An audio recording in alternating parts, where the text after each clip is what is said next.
दोस्तों, कभी सोचा है कि इस दुनिया में हर साल कितने लोग बस ऐसे ही गायब हो जाते हैं? कोई बिना वजह, बिना सुराग और बिना वापसी के। पुलिस रिकॉर्ड्स, न्यूज रिपोर्ट्स, गुमशुदगी के पोस्टर सब भर जाते हैं, लेकिन कुछ चेहरे ऐसे होते हैं जो हमेशा के लिए रहस्य बन जाते हैं। भारत की ही बात करें तो हर साल लगभग 6 लाख बच्चे गुम हो जाते हैं, और अगर बड़ों को भी जोड़ लें तो आंकड़ा सुनकर रोंगटे खड़े हो जाते हैं। ये वही लोग हैं जो सुबह घर से निकले थे, लेकिन शाम तक पता नहीं किस दुनिया में खो गए। अब आप सोच रहे होंगे, ये तो आम क्राइम स्टोरीज जैसा हुआ, पर नहीं। आज जो किस्सा मैं आपको सुनाने जा रहा हूं, वो किसी अपराधी, अपहरण या हादसे की नहीं है। ये कहानी है एक ऐसे इंसान की जो आया तो इस दुनिया में था, लेकिन शायद इस दुनिया से नहीं था। जापान का एक एयरपोर्ट, बरसों पुरानी दोपहर, और एक शख्स जो खुद को उस देश का नागरिक बता रहा था जो धरती पर था ही नहीं। वक्त था जुलाई 1954 का। टोक्यो के हानेडा एयरपोर्ट पर हमेशा की तरह एक यूरोपियन प्लेन उतरा। मौसम साफ था, सूरज तेज चमक रहा था और लोग अपने गंतव्यों की ओर जल्दी में भाग रहे थे। सब कुछ सामान्य लग रहा था, जब तक कि एक पैसेंजर के पासपोर्ट ने सबका ध्यान नहीं खींच लिया।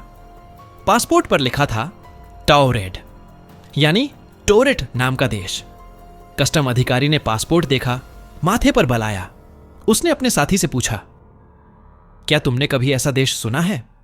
दूसरे ने सिर हिलाया, नहीं। बस यहीं से शुरू हुआ वो सिलसिला जो आज तक खत्म नहीं हुआ।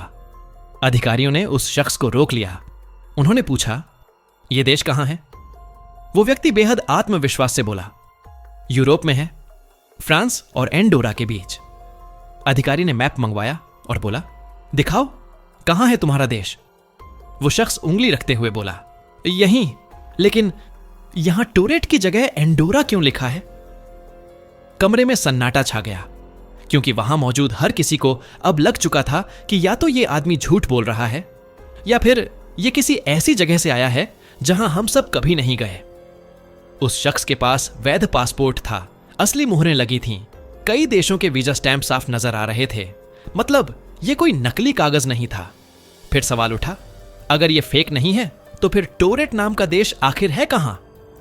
अब सिक्योरिटी टीम ने उसे एक अलग कमरे में ले जाकर पूछताछ शुरू की। वो शख्स बोला, मैं एक बिजनेसमैन हूं, जापान अपने काम से आया हूं। उसने कंपनी का नाम बताया और एक होटल का जिक्र किया जहां वो ठहरने वाला था। ऑफिसर्स ने दोनों जगहों पर कॉल किया, लेकिन जवाब मिला, हम ऐसे किसी इंसान को नहीं जानते। अब मामला और भी रहस्यमयी हो गया। अधिकारियों को लगा शायद कोई अपराधी है जिसने नकली पहचान बना रखी है। उसका सामान जब्त कर लिया गया और उसे एक होटल के कमरे में भेज दिया गया, पुलिस गार्ड के सख्त पहरे में। बाहर 2 अधिकारी 24 घंटे निगरानी पर थे। कमरे की खिड़कियां बंद थीं, बाहर का रास्ता सील। लेकिन अगली सुबह जब दरवाजा खोला गया, कमरा खाली था। वो आदमी गायब। सिर्फ वो ही नहीं, उसका पासपोर्ट, उसके सारे डॉक्यूमेंट्स सब हवा में घुल गए, जैसे कभी थे ही नहीं। पुलिस हैरान थी। कोई टूटे शीशे नहीं, कोई खिड़की खुली नहीं, कोई रास्ता नहीं। फिर भी वो शख्स वहां से निकल गया। इस घटना की रिपोर्ट दर्ज हुई, जांच हुई, लेकिन किसी को कुछ नहीं मिला। बस रह गया वो नाम, द मैन फ्रॉम टोरेट। दुनिया की सबसे अनसुलझी गुमशुदगी। लोगों ने तरह तरह की बातें करनी शुरू कर दी। कोई बोला वो दूसरी दुनिया से आया था। किसी ने कहा शायद टाइम मशीन से गलती से यहां आ गया था। और कुछ लोगों का मानना था कि उसने अपना राज बचाने के लिए खुद को किसी और टाइमलाइन में ट्रांसफर कर लिया। जो भी हो, उस दिन के बाद वो आदमी कभी नहीं मिला। उसकी कहानी सिर्फ एक रहस्य नहीं रही, वो बन गया इंसानों की समझ से परे एक सवाल। कई साल बाद जब इस घटना पर किताबें लिखी गईं, तो एक नाम सबसे ज्यादा चर्चित हुआ, डायरेक्टरी ऑफ पॉसिबिलिटीज, जिसमें टोरेट मैन की कहानी को विस्तार से दर्ज किया गया। लेकिन दोस्तों, यह कहानी यहीं खत्म नहीं होती, क्योंकि इस घटना के बाद दुनिया में और भी कुछ ऐसे किस्से सामने आए जिन्हें सुनकर यकीन करना मुश्किल है। ऐसे लोग जो कहते हैं कि उन्होंने वक्त को पार कर लिया। अब जरा सोचिए, अगर टोरेट वाला आदमी सच में किसी और टाइमलाइन से आया था, तो क्या वो अकेला था? या ऐसे और लोग भी हैं जो हमारे बीच हैं, लेकिन किसी और दौर से। ऐसा ही एक नाम है, जॉन टाइटर। साल था 2000। इंटरनेट नया नया था। चैट फोरम्स पर लोग बातें करते थे। इन्हीं में से एक यूजर सामने आया जिसने दावा किया, मैं भविष्य से आया हूं। उसने खुद को बताया, टाइम ट्रैवलर फ्रॉम 2036। नाम था जॉन टाइटर। पहले तो लोग हंसे, लगा कोई मजाक कर रहा है। लेकिन धीरे धीरे जब उसने भविष्य की घटनाएं बतानी शुरू की तो लोगों का चेहरा पीला पड़ गया। उसने कहा कि अमेरिका में जल्द ही एक सिविल वॉर होगी और 2015 में वर्ल्ड वॉर 3 छिड़ जाएगा, जिसमें अरबों लोग मारे जाएंगे। उसने अपनी मशीन, मिशन और भविष्य की टेक्नोलॉजीज के बारे में भी विस्तार से बताया। कुछ बातें तो उस समय इतनी डिटेल में थीं कि साइंस के एक्सपर्ट्स भी चौंक गए कि कोई आम इंसान इतना सटीक कैसे बता सकता है। लेकिन फिर अचानक जॉन टाइटर गायब हो गया। न कोई सबूत, न कोई रिकॉर्ड। बस फोरम्स पर बच गए उसके मैसेज। लोगों ने उसे धोखा कहा। पर कुछ लोगों का मानना है जॉन टाइटर उसी तरह गायब हुआ जैसे टोरेट वाला आदमी। शायद अपना मिशन पूरा करके वो वापस चला गया। क्या वाकई टाइम ट्रैवल मुमकिन है, या ये सब सिर्फ इंसानी दिमाग की कल्पना? ये सवाल अब भी वहीं अटका हुआ है, जैसे कोई अधूरी कहानी।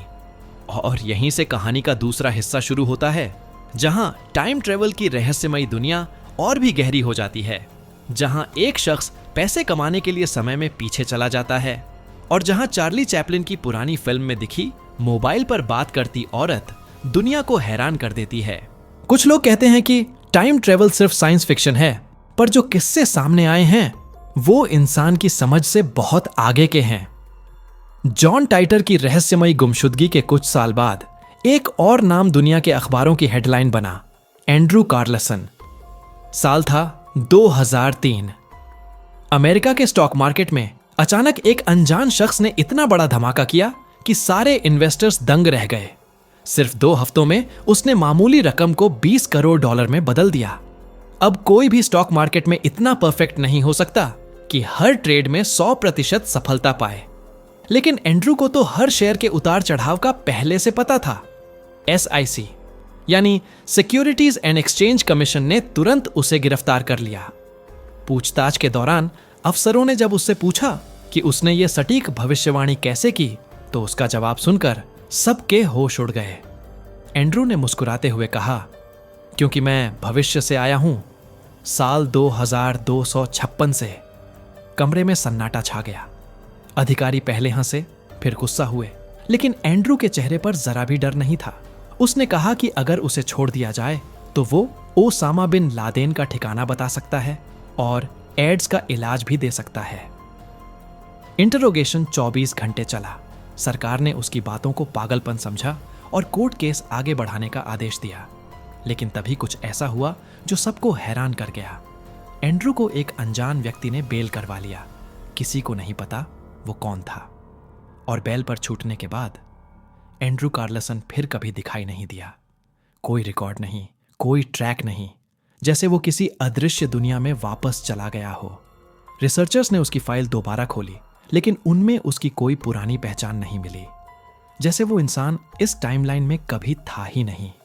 अब आप सोचिए, एक के बाद एक ऐसी घटनाएं जो किसी साइंस फिल्म की तरह लगती हैं, लेकिन हर बार कुछ निशान छोड़ जाती हैं। टोरेट वाला शख्स, जॉन टाइटर और अब एंड्रू कार्लसन। क्या ये सब झूठ है, या फिर सचमुच वक्त के दरवाजे कभी कभी खुलते हैं और कुछ लोग उनमें से होकर हमारे बीच आ जाते हैं? और अब बात करते हैं उस घटना की जिसने टाइम ट्रेवल को हंसी मजाक से निकालकर एक गंभीर चर्चा बना दिया था। Charlie Chaplin time travel footage. Charlie Chaplin, वो नाम जिसे सुनते ही मुस्कान चेहरे पर आ जाती है। साल 1928 में उसकी फिल्म द सर्कस रिलीज हुई थी। लोग थिएटर में हंस हंसकर लोटपोट हो रहे थे, लेकिन किसी ने ध्यान नहीं दिया कि उसी फिल्म के एक सीन में कुछ ऐसा कैद हो गया था जिसे दुनिया कई दशक बाद देखेगी। साल 2010 में एक Irish film maker George Clarke ने उस फिल्म का पुराना फुटेज YouTube पर अपलोड किया। वीडियो में एक सीन था जिसमें एक महिला सड़क पर चलते हुए अपने कान के पास कुछ पकड़े हुए बात करती हुई दिख रही थी। पहली नजर में तो कुछ अजीब नहीं लगा, लेकिन ध्यान से देखने पर लोग दंग रह गए। वो महिला जिस चीज से बात कर रही थी वो बिल्कुल मोबाइल फोन जैसा लग रहा था। अब सोचिए, साल 1928 में मोबाइल फोन नाम की चीज थी ही नहीं। दुनिया का पहला मोबाइल लगभग साल 1973 में बना था। तो फिर वो औरत किससे बात कर रही थी? क्या वो भी किसी और टाइमलाइन की यात्री थी, या कैमरे ने गलती से किसी दूसरी हकीकत को कैद कर लिया था? यह वीडियो दुनिया भर में वायरल हो गया। लाखों लोगों ने इसे देखा और अपने अपने थ्योरी देने लगे। कोई बोला वो टाइम ट्रेवलर थी, किसी ने कहा वो उस दौर की किसी गुप्त तकनीक का इस्तेमाल कर रही थी। पर सच क्या है, आज तक कोई नहीं जान पाया। वैज्ञानिकों ने इसे कैमरे की ट्रिक कहा, कुछ ने इसे श्रवण यंत्र बताया जो पुराने जमाने के बधिर लोगों के लिए इस्तेमाल होता था। लेकिन सच मानिए दोस्तों, उस वीडियो को देखकर ऐसा लगता है जैसे किसी ने गलती से भविष्य का एक पल अतीत में गिरा दिया हो। शायद वक्त हमेशा रैखिक नहीं है, शायद वो गोल है और कभी कभी उसका सिरा खुद अपनी पूंछ से मिल जाता है। और जब ऐसा होता है तो ऐसे लोग जन्म लेते हैं जो कहां से आए और कहां चले गए, इसका जवाब किसी के पास नहीं होता। टोरेट वाला यात्री, जॉन टाइटर, एंड्रू कार्लसन और चार्ली चैपलिन की रहस्यमयी फुटेज, 4 कहानियां, लेकिन एक ही सवाल, क्या इंसान वाकई वक्त की सीमाओं को पार कर सकता है? कुछ लोग कहते हैं कि यह सब कल्पना है, लेकिन अगर ध्यान से देखा जाए तो हर कहानी में कुछ सच्चाई का अंश छिपा है। कहीं कोई फोटो, कहीं कोई रिकॉर्ड, कहीं कोई गायब होता शख्स। इतने सारे संयोग क्या बस इत्तेफाक हो सकते हैं? कौन जाने, शायद इस वक्त भी कोई हमारे बीच बैठा हो जो मुस्कुरा रहा हो क्योंकि उसे पहले से पता है कि आगे क्या होने वाला है। शायद वो टाइम ट्रेवलर ही हो जो अपने मिशन पर आया हो, और जब उसका वक्त पूरा होगा वो भी एक झपकी में गुम हो जाएगा, ठीक उसी तरह जैसे टोरेट वाला यात्री।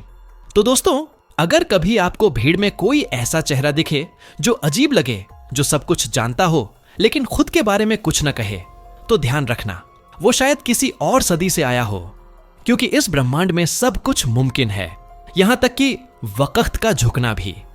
अगर आज की ये कहानी आपको रहस्यमयी लगी तो वीडियो को लाइक करना मत भूलिएगा। कमेंट में बताइए आपको कौन सी घटना सबसे ज्यादा असली लगी, और अगर आप चैनल पर नए हैं तो सब्सक्राइब जरूर कीजिए, क्योंकि हम आगे भी ऐसे ही अनसुलझे रहस्यों के पीछे छिपी सच्चाई लेकर आते रहेंगे। फिलहाल के लिए बस इतना ही। मिलते हैं अगली रहस्यमयी कहानी में। तब तक के लिए सवाल पूछते रहिए, क्योंकि हर सवाल के पीछे एक रहस्य जरूर छिपा होता है।